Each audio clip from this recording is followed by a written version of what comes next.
పనిచేసేటువంటి ప్రభుత్వం ప్రజా ప్రభుత్వం ఈ తెలుగుదేశం జనసేన బీజేపీ ప్రభుత్వం. గత 5 సంవత్సరాల వైసీపీ పాలనలో జలజీవన్ మిషన్ కి సంబంధించినటువంటి పనులకి రాష్ట్ర ప్రభుత్వంగా తన వాటా కూడా కట్టనటువంటి స్థితిలో మరి ఆ నిధులన్నీ కూడా నిర్వీర్యం అయిపోయినటువంటి పరిస్థితి. కేంద్రం ఇచ్చినటువంటి జలజీవన్ నిధులు కూడా పక్కదారి పట్టించినటువంటి పరిస్థితిలోనే ఈ రోజు ఈ రాష్ట్రానికి ఇన్ని కష్టాలు, నీటి కష్టాలు వచ్చాయి. మళ్ళీ ఈ రోజు చంద్రబాబు నాయుడు గారు, పవన్ కళ్యాణ్ గారు, నరేంద్ర మోడీ గారితో మాట్లాడి మళ్ళీ 2027 వరకు కూడా ఈ జలజీవన్ మిషన్ ని ఎక్స్టెన్షన్ చేయడం ద్వారా ఈవేళ ఈ రాష్ట్రానికి ఈ యొక్క త్రాగునీరు కోసం ఈ బెనిఫిట్స్ కలుగుతున్నాయన్న విషయాన్ని కూడా ప్రజలు గుర్తించాలని చెప్పి కూడా మీ ద్వారా అందరికీ కూడా తెలియజేసుకుంటూ,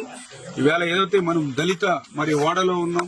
ఎస్సీ ప్యాట్లో మనం ఉన్నాం, నిజంగా ఇక్కడ కనీసం త్రాగడానికి మంచినీళ్లు లేవని మరి ఇక్కడ ఉన్నటువంటి మహిళలు పెద్ద ఎత్తున మమ్మల్ని అడిగినటువంటి పరిస్థితి.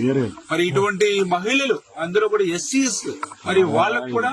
మరి కనీసం మంచినీళ్ళు ఇవ్వకుండా గత 5 సంవత్సరాల్లో ఇబ్బంది పెట్టేటువంటి పరిస్థితి. ఈ రోజు మన ప్రభుత్వం వచ్చిన వెంటనే మరి వీళ్ళకి సురక్షితమైన త్రాగునీరు కోసం ఇప్పుడు 2,50,00,000 రూపాయలు ఈ గ్రామానికి నిధులు పెట్టి ఇక్కడే ఈ పేటలోని ఇప్పుడు ఓహెచ్ఆర్ ని మనం శంకుస్థాపన చేసుకుంటున్నామని అంటే ఆ దళితుల అభివృద్ధి పట్ల, దళితుల సంక్షేమం పట్ల ఈ ప్రభుత్వానికి ఉన్నటువంటి